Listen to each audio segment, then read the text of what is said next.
Sidang kasus dugaan penipuan Guntur Bumi kemarin kian mendulang babak yang makin dramatis. Dalam sidang dengan agenda kesaksian korban Irfangi tersebut, Guntur Bumi banyak menyangkal, bahkan mengaku tidak mengenal korban. Sampai-sampai hakim pun memberikan teguran kepada Guntur Bumi untuk tidak berbohong. Benarkah Guntur Bumi makin terpojok hingga ia nekat untuk berbohong dalam persidangan? Pemirsa, berikut liputannya.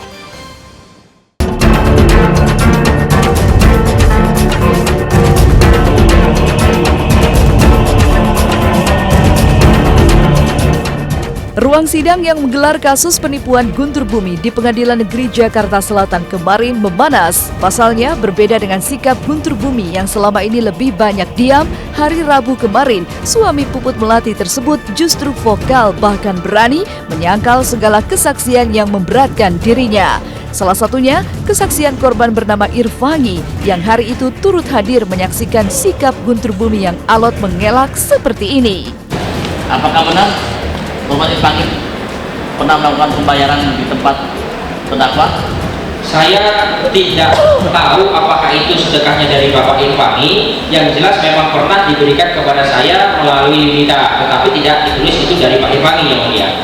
Karena sudah terpotong dengan fee yang kemarin pada waktu sidang yang sebelumnya kan mengatakan dia menerima fee tersebut. Jadi dengan jelas di situ ada tulisannya insya Allah. Iya, insya Allah. Itu karena mungkin fotokopinya bener kali mulia. Mengobati kanker payudara. Ini pamfletnya ini. Iya itu ya. Itu insya Allah mudah-mudahan meringankan dengan membacakan ayat suci Al-Quran yang mulia. Makanya yang lil mukminin ini, yang kata-kata lil mukminin itu yang diajak, yang beriman. Kalau nggak beriman ya susah. Kan mintanya sama saya ya susah sembuh-sembuhnya. Dan mengejutkan, sikap Guntur Bumi yang kekeh menyangkal segala kesaksian sederet korban secara tak terduga mengulik emosi hakim. Sampai-sampai hakim sidang memperingatkan Guntur Bumi agar tidak berbohong. Tapi alih-alih bekerja sama, Guntur Bumi masih saja bersilat lidah. Yang sontak berujung aksi walkout Yunita, sang mantan karyawan yang konon tersakiti dan turut melaporkan Guntur Bumi. Apa yang sebenarnya terjadi? Benarkah Yunita terbakar amarah karena Guntur Bumi menyangkal segala kesaksian para korban termasuk dirinya sehingga keluar dari ruang sidang tanpa mau mengutas sepatah kata pun? Apakah saudara juga memakai sarana berupa ulang? Itu metode yang sebelumnya. Dan saya tanya itu, pakai ulang? Tidak yang mulia. Ya? Tidak. Tidak ada. Tidak ada. Saya ingatkan saudara. Iya. Saudara mau bohong boleh di sini, saudara sudah disumpah. Makanya undang-undang itu menyuruh saksi yang disumpah. Saksi itu nggak boleh bohong. Tetapi ada resiko. Kalau ternyata kebohongan saudara itu terbukti, itu hukuman saudara bisa lebih. Tanggapan gimana Mbak? Tadi pemeriksaan Mbak.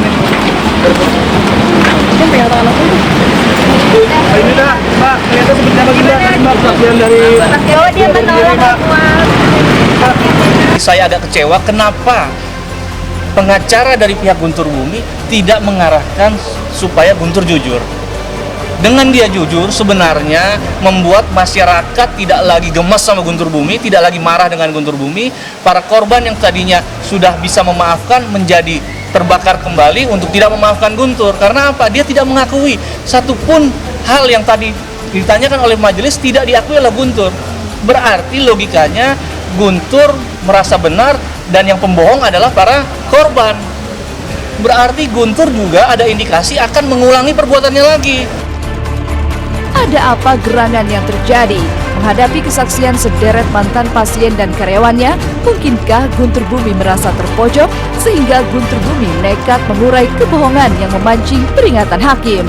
Entahlah, yang pasti seolah ingin membuktikan bahwa penyangkalan demi penyangkalan yang dilakukannya bukanlah sebuah kebohongan. Guntur Bumi bahkan berani bersumpah di hadapan semua orang. Tapi ironisnya, sumpah Guntur Bumi itu seolah terpatahkan ketika salah satu mantan pasiennya yang bernama Irfangi mengurai kesaksian yang sontak membuat pria bernama asli Susilo Wibowo tersebut mengurai sikap seperti ini.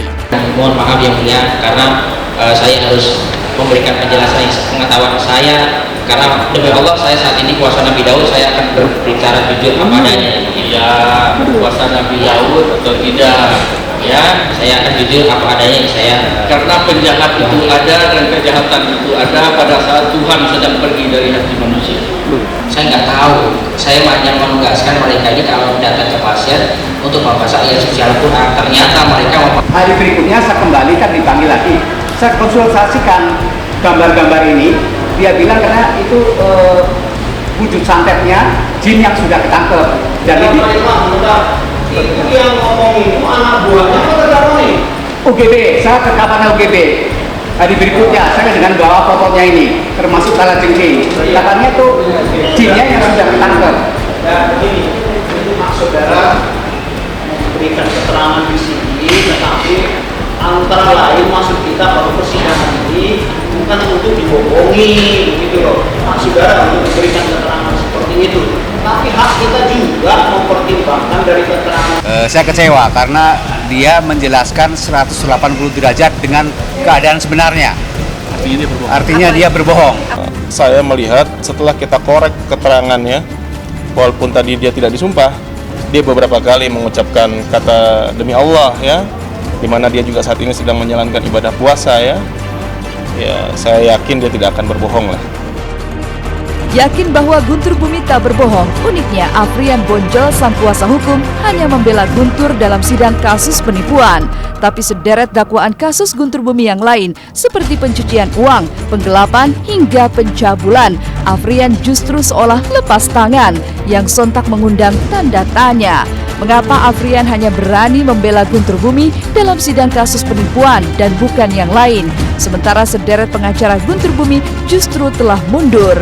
Mungkinkah Afrian takut jika Guntur Bumi benar-benar berbohong sehingga tidak berani membela sederet kasus tuntutan hukum Guntur Bumi yang lain?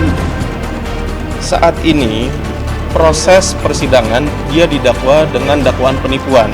Tidak ada itu dengan pasal tindak pidana pencucian uang, money laundering, TPPU seperti yang Anda tadi tanyakan.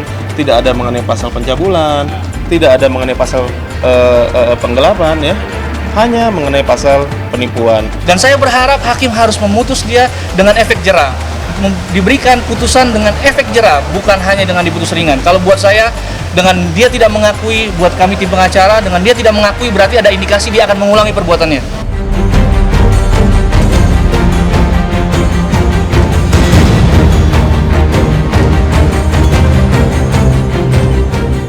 Jangan kemana-mana, setelah ini masih akan ada cerita seru dari para bintang sinetron ganteng-ganteng serigala menyongsong momen ulang tahun ke-24 SCTV.